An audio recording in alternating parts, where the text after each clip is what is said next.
Good evening on a Tuesday. You are listening to Tone Duncan, and we are the Truth Seekrz. Thank you so much for checking out my show on IntellectualRadio.com. We are an iHeart channel, and we hope that however you are checking this out, either through our Facebook live stream or through our YouTube stream or through IntellectualRadio.com or on an iHeart radio channel, just listening to Intellectual Radio. An enjoyable experience with me today. Today, we're going to talk about some things that are happening in the news. We're going to talk about things that are happening in our lives. This is a show that seeks to find truth in all of the conversations that are going on today. We can't address every one of them at the same time, but we most certainly can seek the truth on the ones that we do. I am your host, Tone Duncan, and this is one of my most enjoyable moments of the day, to spend time with you, the listener, the watcher, and check out what's really going on. Today, we have some really hot button topics to discuss. Today, what we're going to discuss may kind of rattle a few feathers, all right? It may irritate you just a little bit. You think a little more than you want to. But one of the very first things that I want to talk about is, as you know, this weekend, All Eyes on Me dropped. All Eyes on Me, the story of Tupac Shakur. And what I noticed and say, it blew my mind. It really blew my mind. I'll be talking to you guys today about whom I believe the real Tupac Shakur was. And I would love to see your comments. Listen, if you're checking me out, please share this with your friends. Just hit the share button. Get this over to your page so that your friends can check out what we're talking about and jump into the conversation. I want to start off by talking about Tupac Shakur. Now, a lot of us grew up listening to Tupac. Now, I was already an adult, older than Pac, I believe, slightly. And I grew up in a real grimy situation, like a lot of you may have. I grew up in a situation where life predominated the entire spectrum of the streets. Everybody was infatuated with this criminal lifestyle. Crack was rampant in our communities. Death rates were so high that people were dying everywhere. But you know, the worst part was our parents were the sick ones. They were the ones that were cracked out. They were the ones that we no longer could seek for guidance. What used to be an uncle we could turn to was now a crackhead running up to us saying, nephew, let me get a couple of them until I get straight. We lost our elders, and we were forced to grow up with no one to raise us. And we got our own version of what it meant to be grown, what it meant to be a man or a woman in the streets. One of the things that happened was we got guys that were selling us stories based on where we were. They were infatuated with the ability to come up at a time where everybody was down. It meant, you know, Malcolm X said, by any means necessary, and that's the way we lived. By any means necessary. Justification of anything we did, because you know what? The world.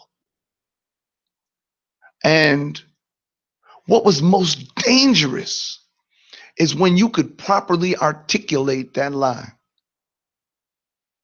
I want to bring up Tupac because when I first heard Tupac, I said, rap. He's got the voice, he's got the flow. Everybody likes him. This dude is on his way. You know, first time I ever heard him was Digital Underground. And, you know, I was a hip hopper at the time. And as a hip hopper, I really enjoyed Pac. I thought he was a lyricist, not because he had some amazing lyrical flow like somebody like Nas or something of that nature, but because he spoke so passionately. You could feel every word he was saying. I later found out that, you know, he had went to the School of Arts in New York and was a aspiring actor. And I mean, this guy was not on accident. Then later I found out not only that, but remember, this was the 90s. This was when we were learning the Black Pride again. This is when we had Chuck D. We had the Nation of Islam. We had brothers not walking around with gold chains. We had brothers walking around with Africa signs. We had brothers wearing Afrocentric clothing. We were ready. And what did we find out about Tupac? We found out he was the Prince Panther Party, the child of one of the more respected families. Man, I mean, this dude, he was the king waiting for a throne. It was amazing to listen to Tupac. I mean, who didn't love this man? And anybody who said Pac wasn't the greatest, man, we side looking like you gotta be out your mind. Pac was all of that as a rapper. Then some things started to happen in his personal life. And I personally think that this happened around the time he made his first movie. I think this was about the time around Juice, where he had started extremely infatuated with the street credibility. And I was like, wow, okay, now here I'm a guy I grew up in the streets. I mean, bottom line, as much as I like to say that I had the best of friends and I grew up in the greatest of environments, no. I moved from projects to Howard Street. It was real tough out there. A lot of fighting. Everybody was coming from everywhere, so everybody thought they could put in work and nobody would know who they were. You had people coming from Belize, people coming from Jamaica, people coming from Mexico, people coming from the south side, west side. It became a murder spot where everybody thought, I'll put in some work and I just get up out of here. So guys like us who was indigenous, man, we had to survive. Things that I always recall is who kind of helped raise me. You know, we call them Catfish. And man, Catfish was one of the most intellectual brothers you could ever meet. And one of the most respected dudes of all the crime element there was. See, his father was Belizean, and his father was raised for independence in Belize. And Catfish, as the child, was raised to believe that it was going to be a world war in his world. He grew up believing that, man, it's about to go down and you either going to be about it or you about to get walked on. And that's how he raised us. Like, he was like my big brother, like 3 or 4 years older than me, 2 or 3 years, older than me. And I looked up to this dude. I mean, I looked up to him for every reason. I loved him to death. And when I look at Pac, I think about him growing up in an environment where your elders were children of the struggle. They were teens that had got out there in the streets and said, man, I don't care if I die, kill somebody. I'm tired of the way that these police are treating us. I'm tired of the economic pressure. I'm tired of the ignoring. I'm sick of this whole thing. And you know, Pac was ready. He was ready. He came out with a message. And I followed the man. I respected him a lot. I really did. Because I was on that same page. I was just like so many of these people who believed in the message of the streets. And I knew what Pac was doing. I said, you know, Pac realizes if you're going to have another uprising, if you're going to have another movement, it's not going to come from business America. Black business America had already turned their backs on the rest of the blacks. They'd already considered themselves to have made it and left us behind. So if we were going to have a movement, it was going to happen in the streets. So I started to watch how Pac was doing it. And what Pac was doing was he was starting from the hood and growing it upward. And I saw it and I said, man, okay. So then when he signed with Death Row Records, he got a chance to meet the devil. You know, Suge Knight, most feared men in all of black entertainment. And a lot of you guys already know why. And I believe that Suge Knight had such a grip on Pac that not only did he create a negative environment for him, but he molded him into taking major steps back. Now, this is where it's going to get controversial, because a lot of people want to look at Pac like he was a martyr.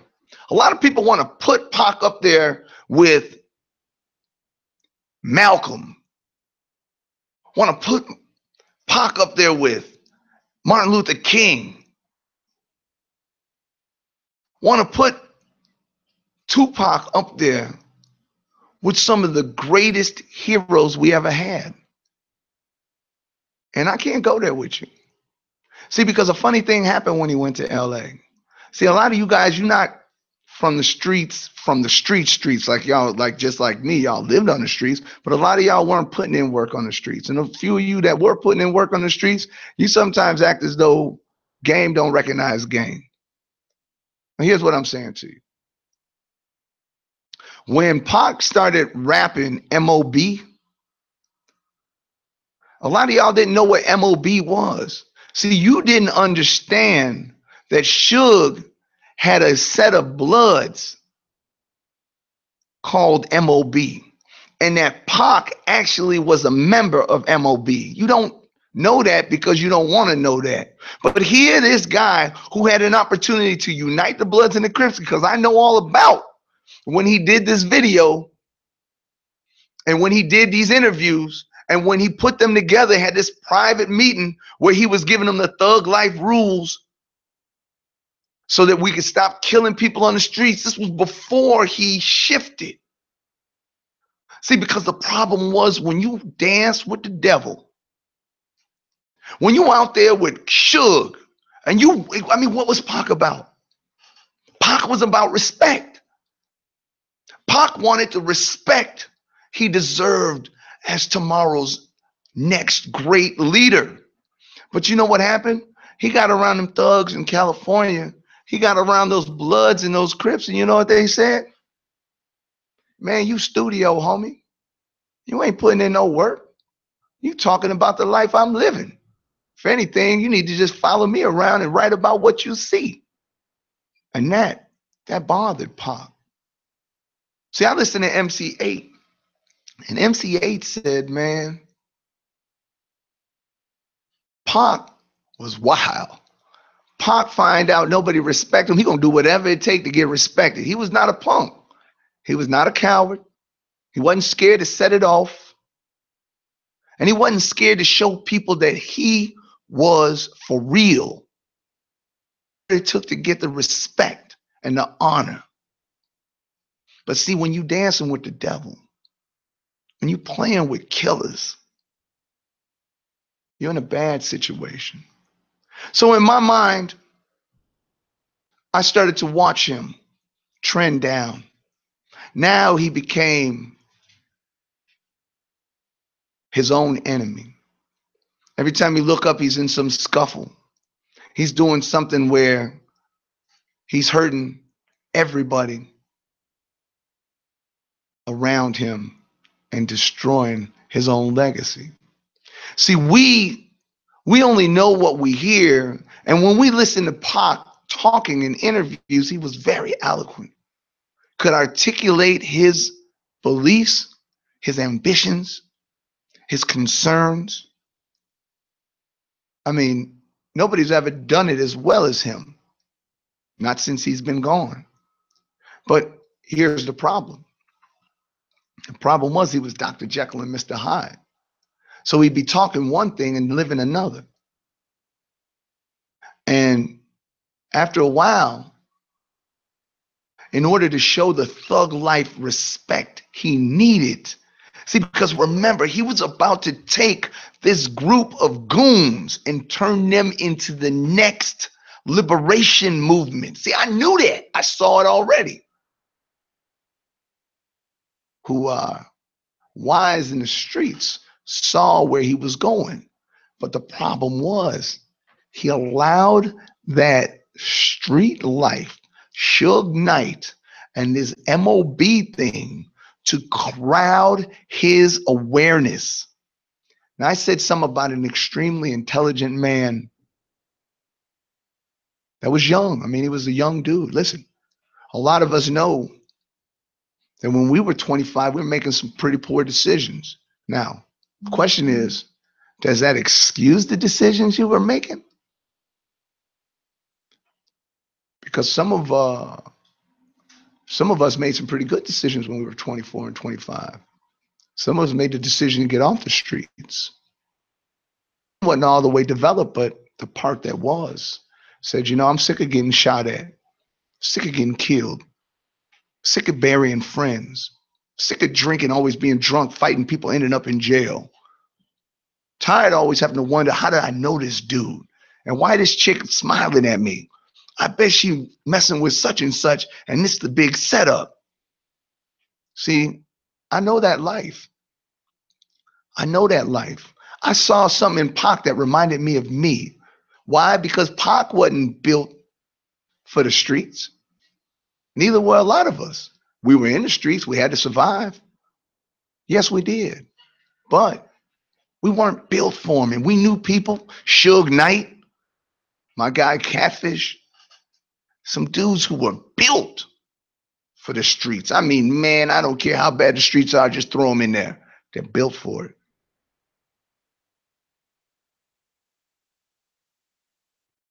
It was at that moment that I realized this dude has went too deep. He is now believing his own raps. He actually thinks he's a thug, but he was never a thug. He was a poet, inspirational leader. But in the end, he was not able to make the leadership decisions to move away from the cancers that had started to metastasize through his friend group and into his way of actions, to a point where one day he's at a Las Vegas casino, and he gets into it with a dude, Orlando. And the whole thing is about a chain that another dude in his mob lost. And he goes over there and he just puts the foop fops on him. I mean, just puts it in. Tupac, dude can't even fight, but he kicking it off. The problem was he was kicking it off with a Southside Crip. And they were Bloods. MOB, I'm going to tell you right now, MOB was their group of Crips. When you hear him, MOB for life, What do you think that is? Stop with this. Sized into his thinking. The cancer spread, and now it was terminal. Because these Crips, they came over there to set trip. So when Orlando came back and told his uncle he just got whooped, man, they grabbed the thing and went and found him. Wasn't hard because he was famous. And we lost a good one. So when I tell you guys, I have absolutely no interest in watching All Eyes on Me, it's because I've already seen the real story. I have friends who were engineering some of his songs. Because, you know, back in the day, I used to love the rap game. And that's why I love Pac. Because he was an amazing rapper. So as a rapper, I hated on people. Man, y'all garbage. But you couldn't hate on him, man. Could not hate on Pac. Even to the point where I defend him against Biggie. Then I end up loving Biggie too. Just because these guys, they were street goons. You know, now Biggie lived a life that was a little different. That dude was for real. You know, all you had to do is check out the 10 Crack Commandments. You understand, some people, they ain't just rapping. So listen, we lost a great one. And I'm going to say something to you now. Because he was weak-minded, not because he was unintelligent, but because he was weak-minded. He allowed the devil into his soul. And that's Suge Knight. Now, I know a lot of you guys have different opinions. I know a lot of you feel like if he'd have just made it through that little stretch, he would have became the man he was supposed to be. And I don't argue with you. I don't disagree at all. But that's the problem, is when you dance with the devil, ain't no second song.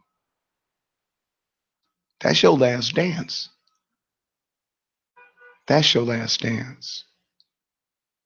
So when we come back from break, you guys, we're going to be talking about Bill Cosby and this trial that just got hung. All right?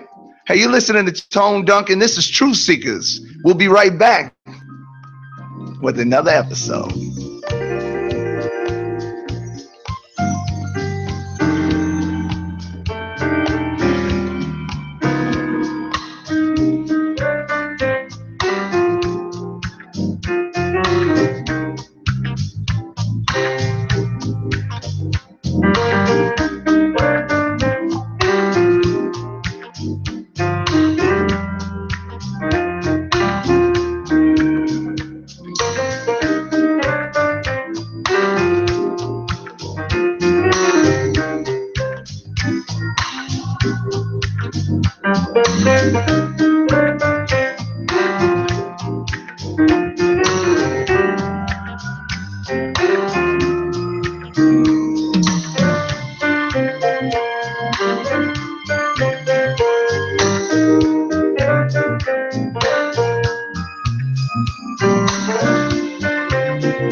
All right.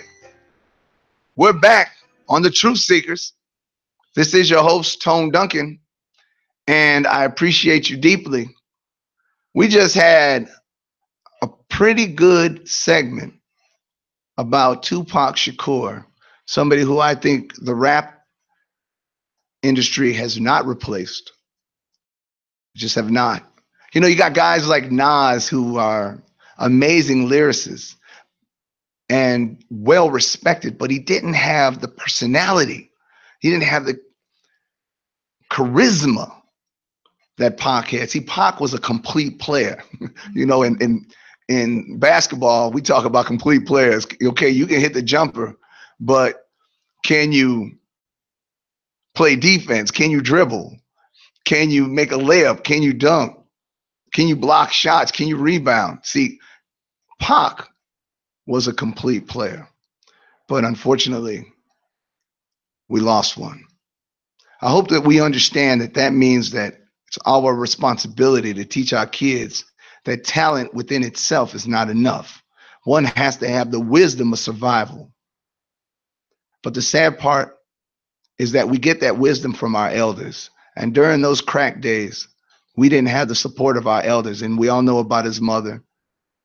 Some of you know that his mother sent him to a friend, and that he was living in California with a family friend, and he had it tough, you guys.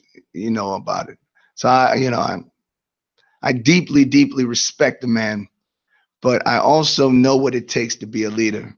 And one thing you have to have is you have to have serious wisdom, the wisdom to understand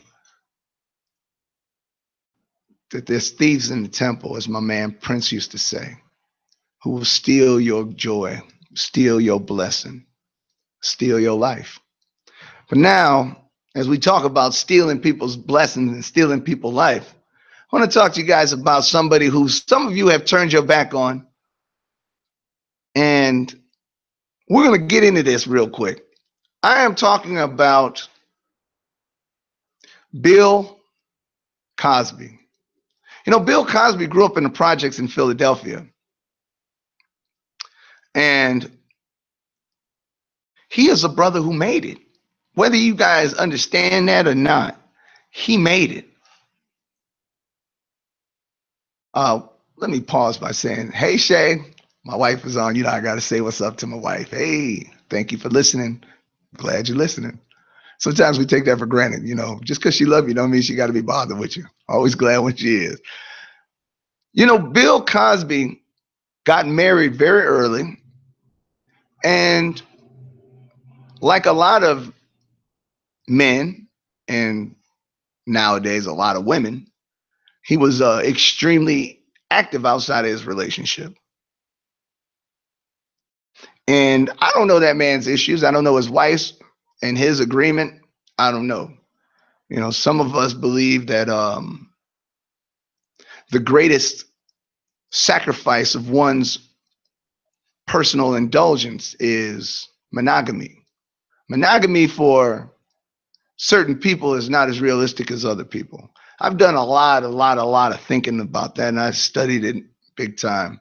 You know, there is absolutely no animal on earth where the male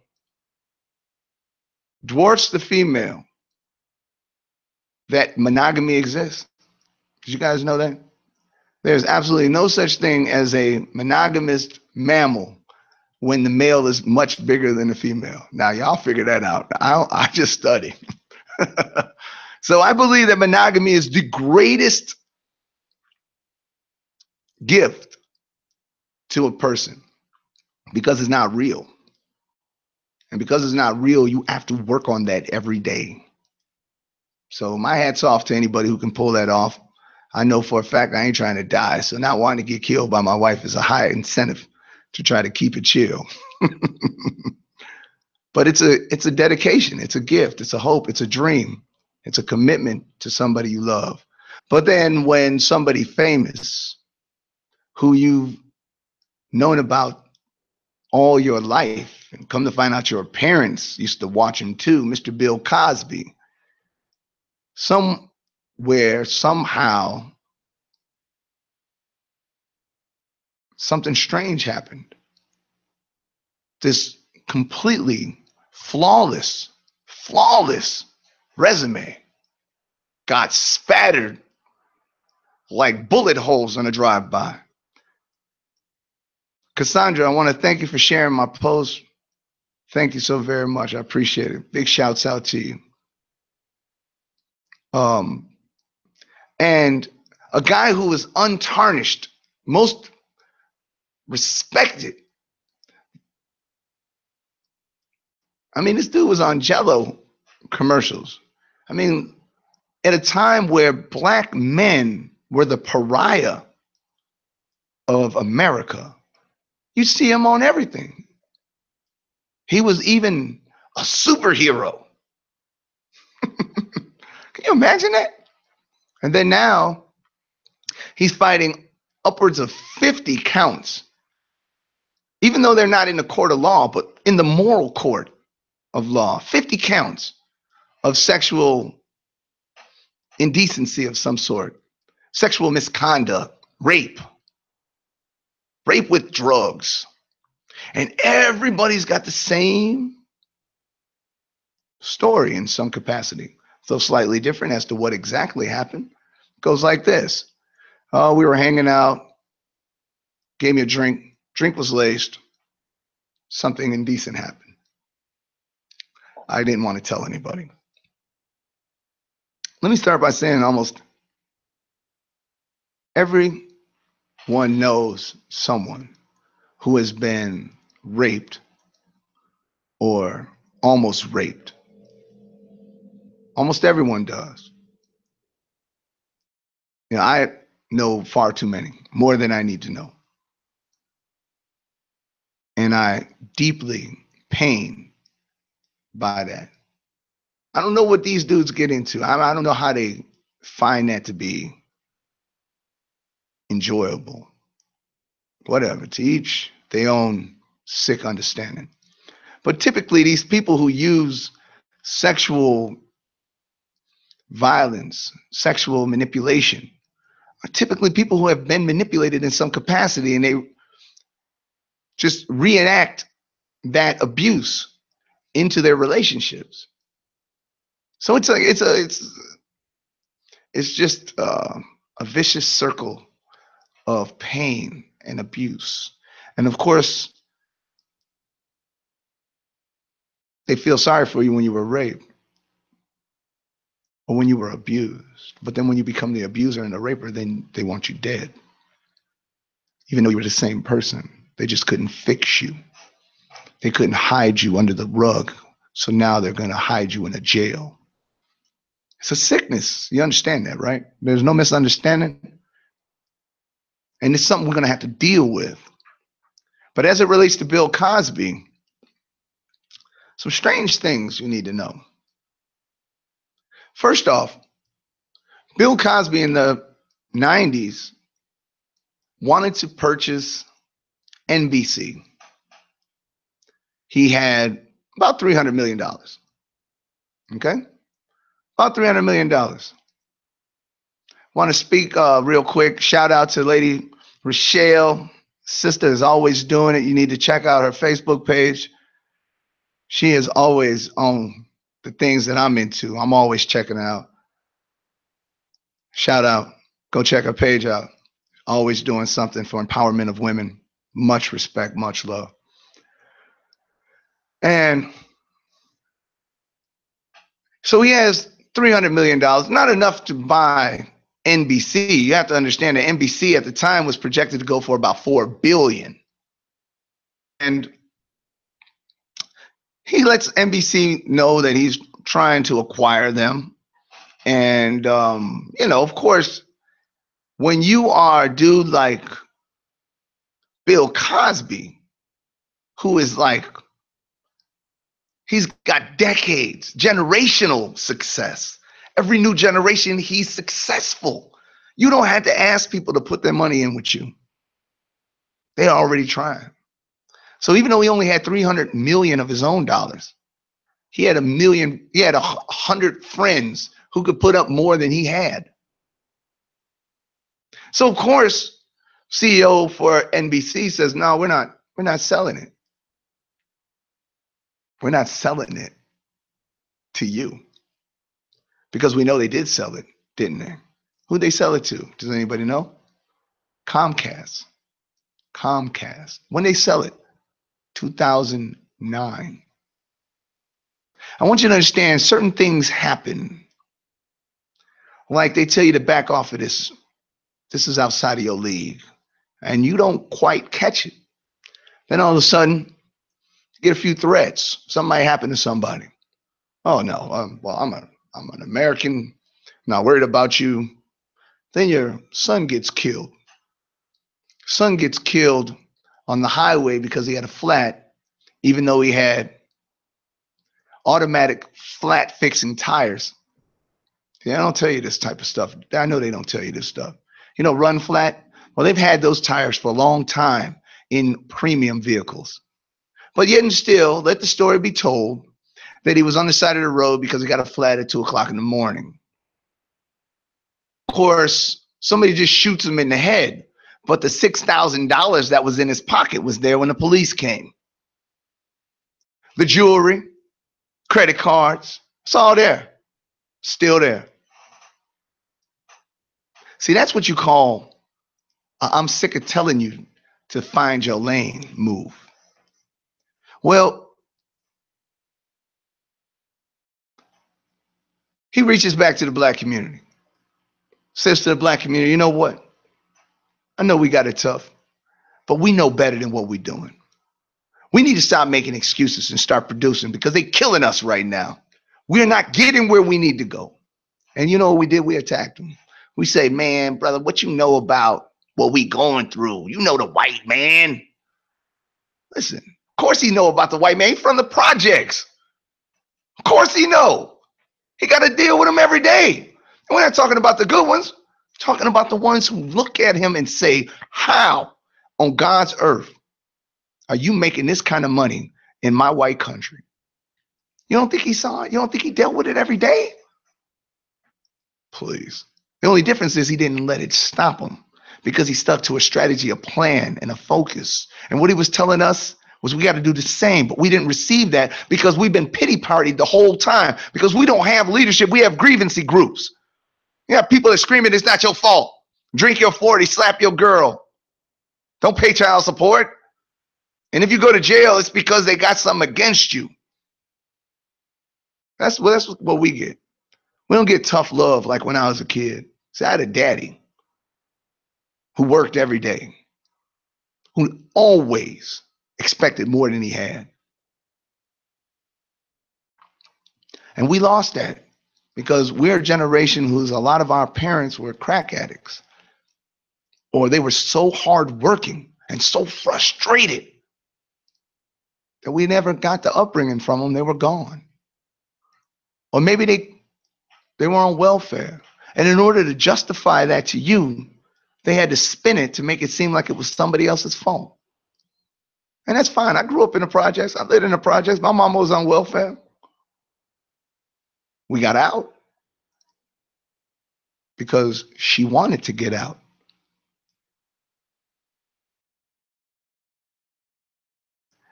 Cosby gets accused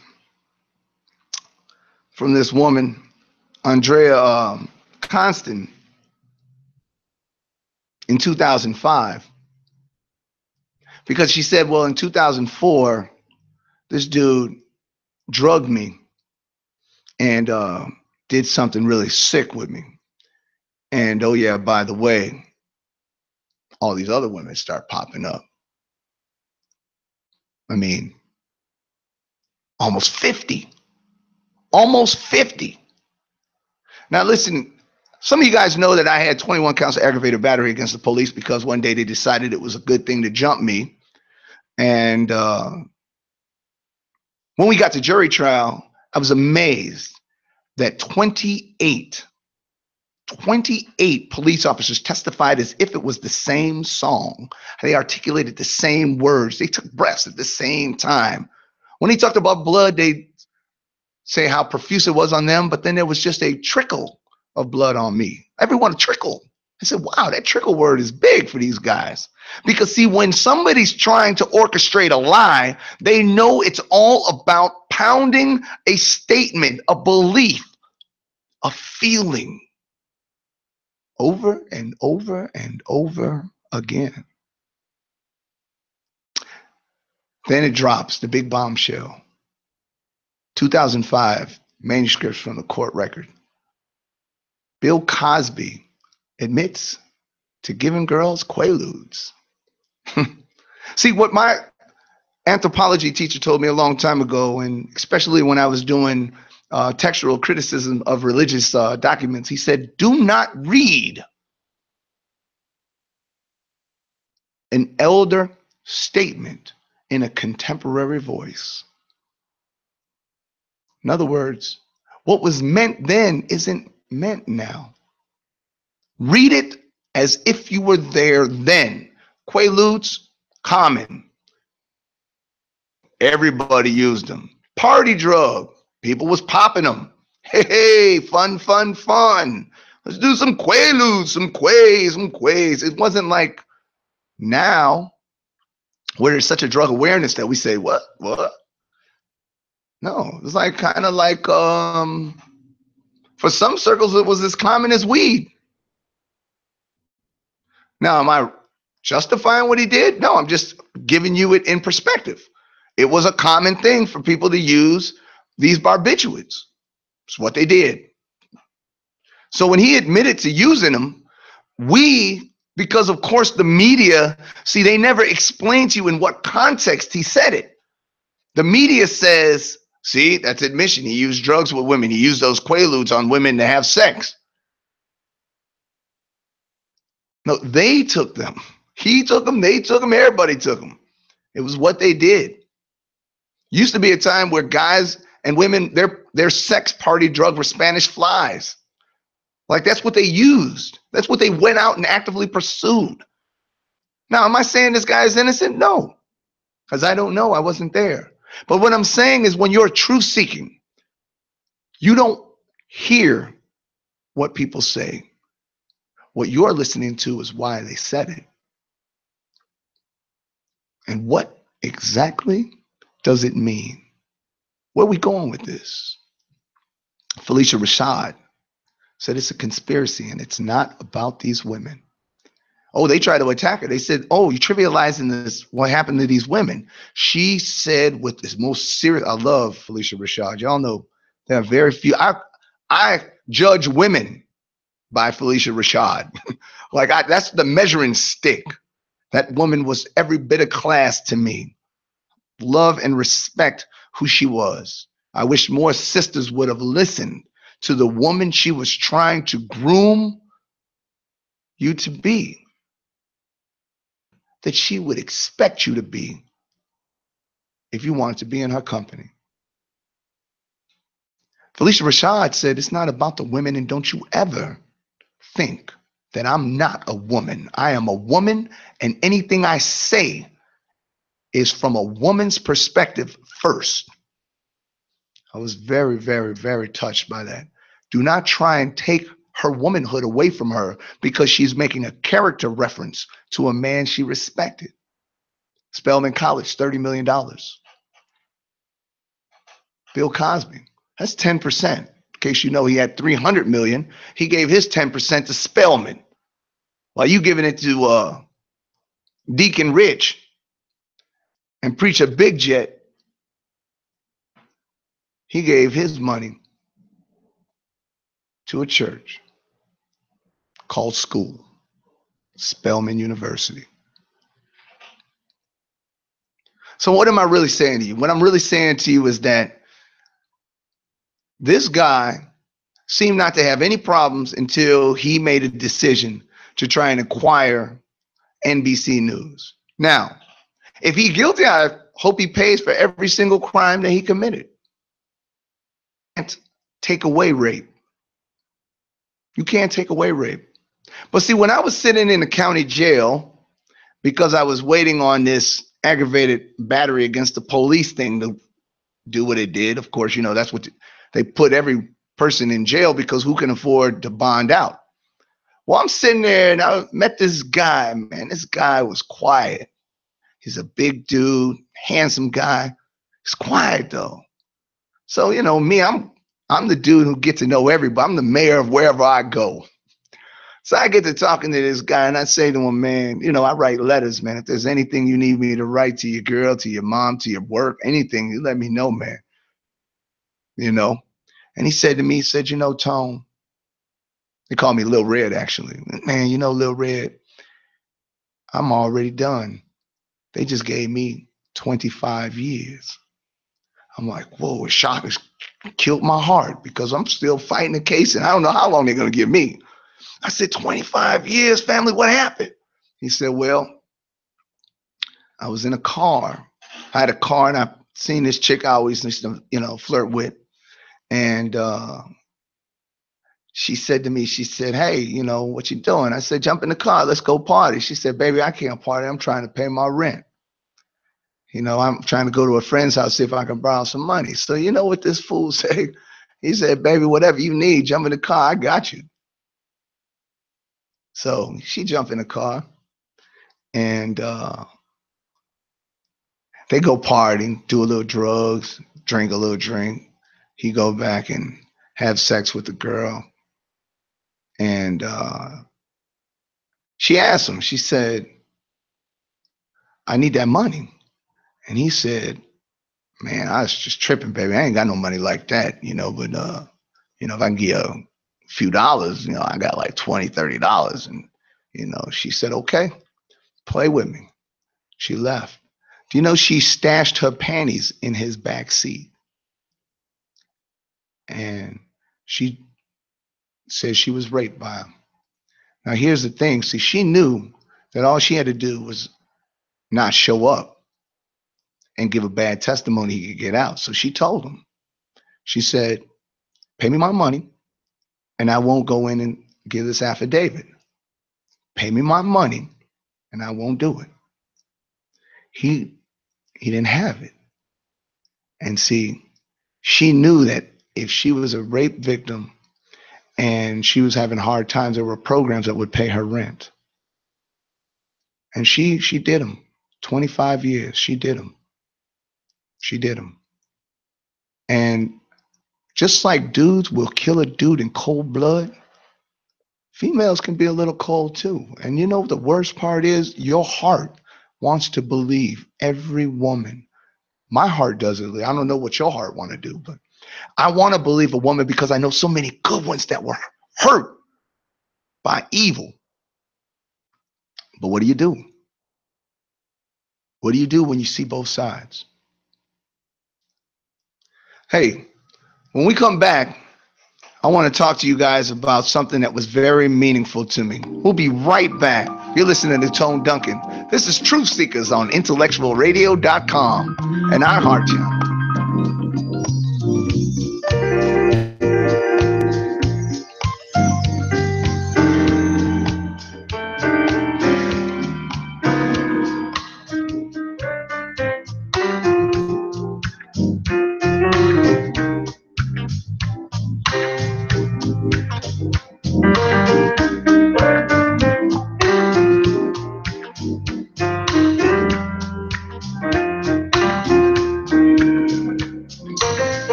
All right, we're back.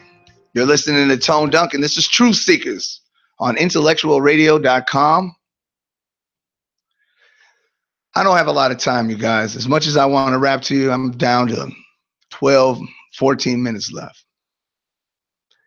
This weekend was Father's Day weekend. This weekend was a weekend that so many of our men got to celebrate the relationships they have with their children. And man, it feels good. It feels good. You're proud, you're smiling, kids love you. But some of us, we ain't had that. Some of us, we're coming from a different part of it. Hey, what's up to Luke? Mr. Belize, what's up, sir? Some of us, we don't have the roles in our children's lives that we wish we had.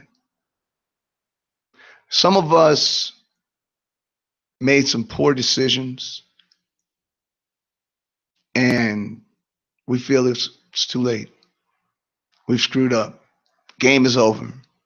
Nobody cares. We didn't make the call. We didn't get a call. We didn't try. We just went and got drunk or got busy, or maybe we're messing with a girl and some dude wasn't there for his child. Now you hanging out with this child because secretly you trying your best to be good to this little dude and hoping that God will make sure there's somebody good to your dude. You don't think this thing out. A lot of women you don't know. See, I tell people all the time, I had a child and I had to convince the woman to keep the child. She wasn't going to do it at first. She thought it was a mistake. And, you're going to deal with your mistakes the way you deal with your mistakes. Get rid of them. And I remember telling her everything I could to convince her, don't do that. Don't do that. But see, again, this was when I was fighting 21 counts of aggravated battery, and it looked like I was a dead man walking.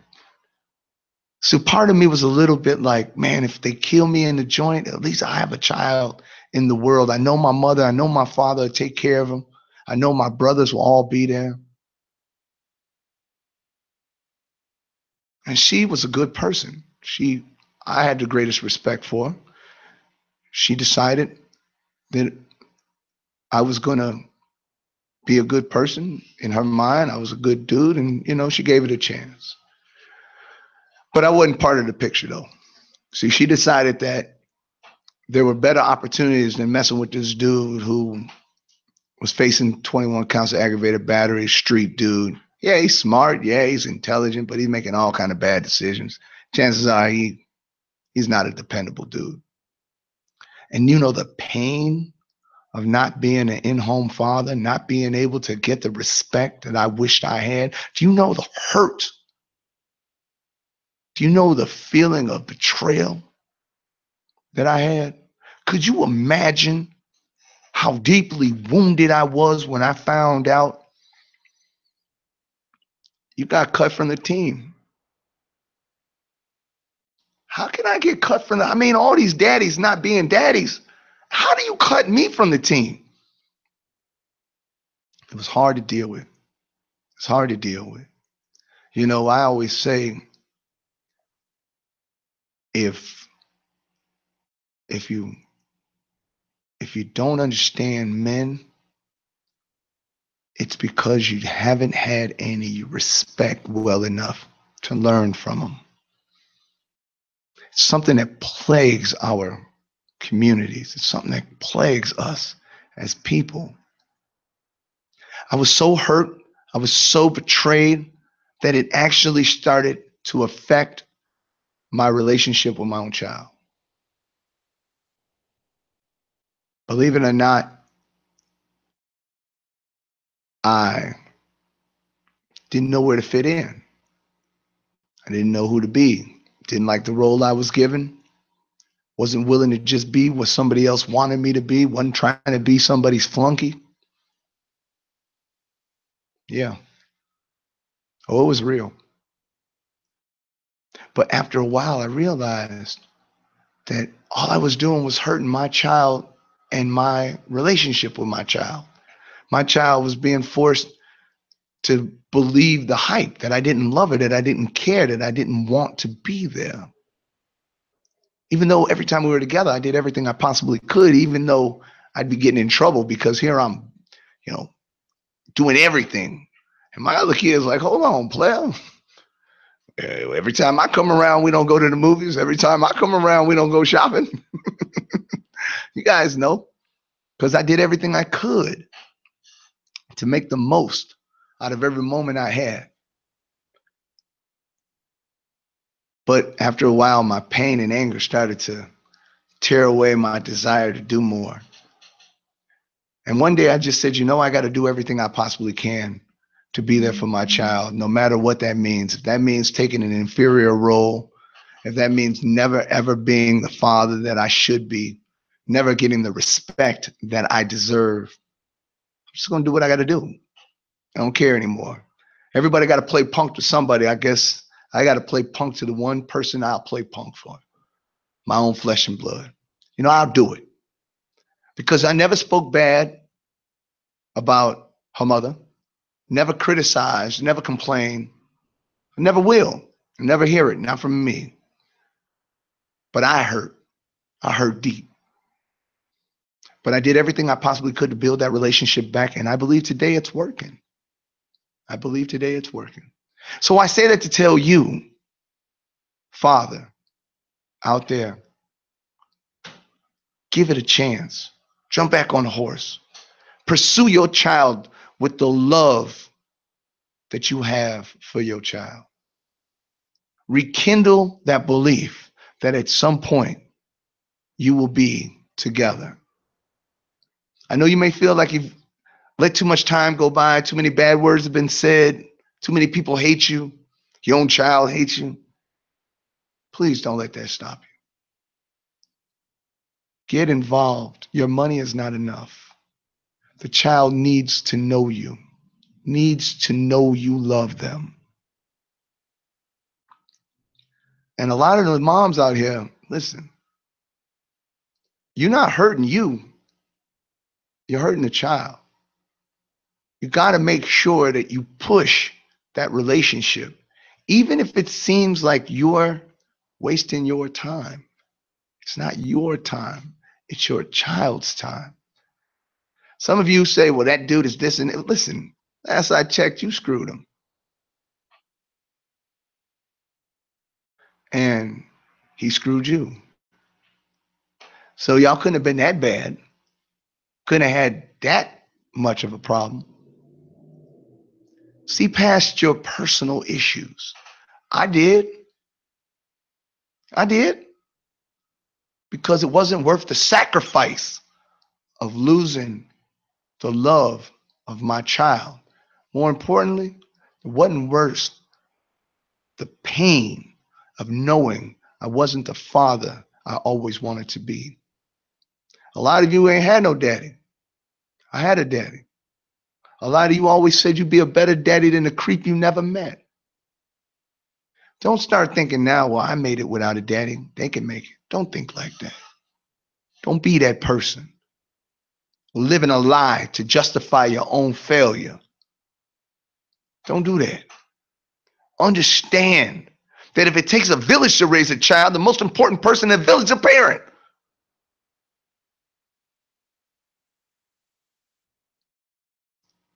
Teach your child love and respect by giving them love and respect. Chase your child like it was money. And they'll learn to value themselves like money.